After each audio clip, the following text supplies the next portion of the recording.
I'd like to make you aware that there's a 21-second long silence in the middle of the poem to mark and honour the 21 years that Justin lived.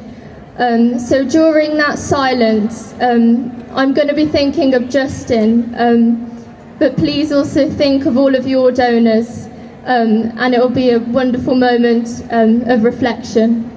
This is Dear Justin. Dear Justin, I thought about you today. I think about you every day. Yet it feels strange to know that we've never met and never will. At least not in this world. Not whilst I'm still around on earth. Every time I think of you, everything stands still. Dear Justin, I'm writing to tell you that my brother was only a few months old when he became ill. He couldn't eat, drink, or even sleep. This medicine will make him better.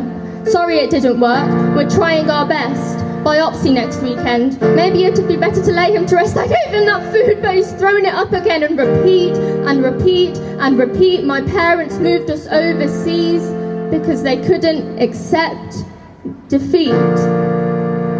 There had to be a way for him to live. If only the odds had seen his smiling eyes, bright little mind, and loving heart in the way that we all did. Dear Justin, we arrived at our new home at the end of March.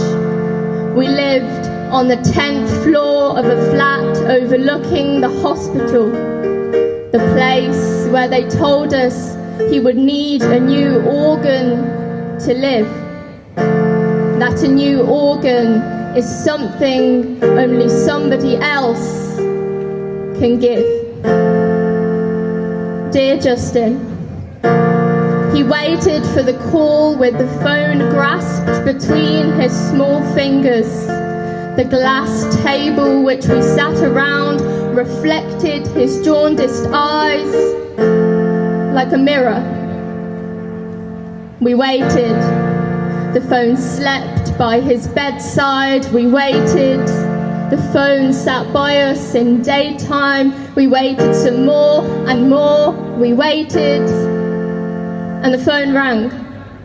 My parents grabbed the bags that were already packed, said goodbye, but came back the next day.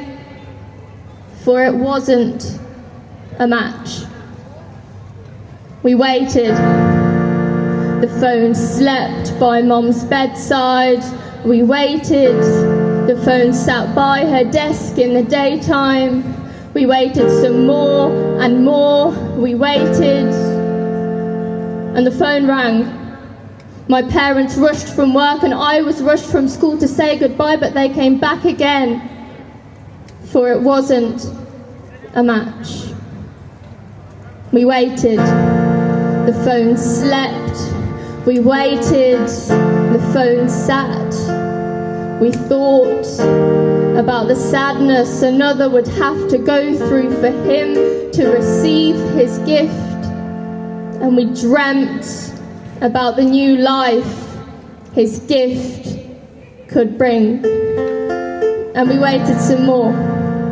A week, 2 weeks, and the phone rang for the third time, approaching February's third week.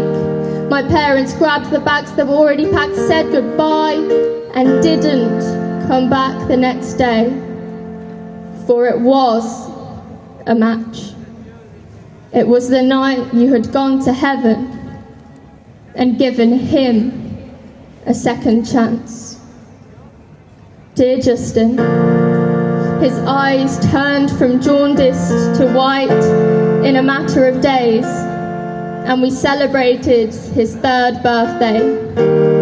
Candles weren't allowed on the ward, and he couldn't yet eat cake, so we bought him a teddy and decorated his bedside with banners for the special day. Dear Justin, He started to stare out of the window each night, asking which star you are, if you are even a star at all. Maybe a cloud in the shape of a smile or a heart, or even the whole sky when the sun is out. He asked if you're watching him. He asked if you're proud. He asked, why is it that he had to die because of me? And I know that if you could, you would have answered this. So I answered him. He didn't die because of you. He died and chose to give his gift to you. Dear Justin, my mom wrote a letter to your family. She began writing even though she didn't know how to start it. She said thank you didn't seem enough, so she filled the letter with photos and all of the things he can now do and dream of. Your mom wrote a letter back a few months after, along with a portrait a friend of hers had drawn of you and him sat side by side. Dear Justin, we told him all your mom had said about you. We told him your name and gave him the portrait of you together in an orange frame. He wanted to meet you. He wanted to hug you. But we told him we can't in this world. Not whilst we're still around on earth. So he built a teddy, gave it a heart, named it Justin, and hugged it every day and every night.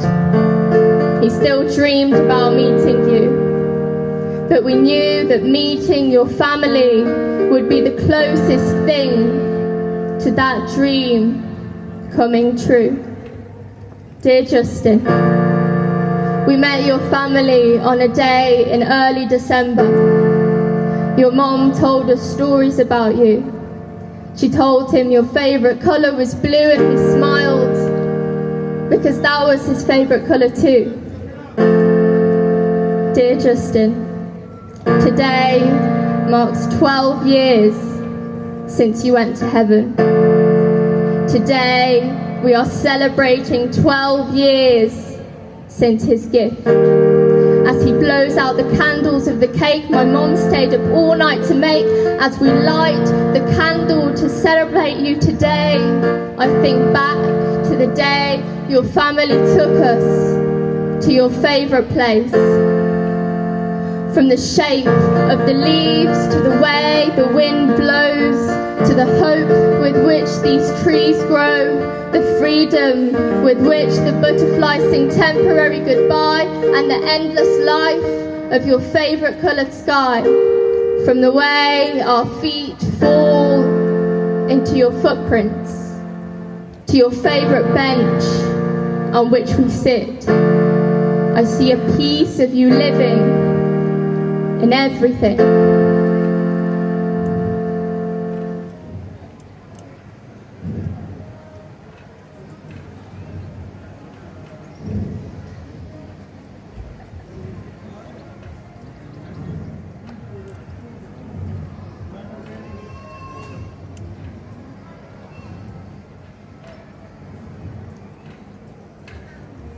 Dear Justin, 21 feels long when you stand through every second of it in silence. I wonder how it felt to live through it in your silence. I wonder if you know how loved you are. I wonder if you know how much you are missed. I wonder if you know how much he cares for your gift. Dear Justin, people may say it's impossible to have memories of someone you've never met, but I want memories of you. I want to remember you. We are remembering you for what we know is true. That even when life no longer brought you light, you raised your voice to allow your light to bring life to someone else. That you chose for your last gift on earth to be the gift of life.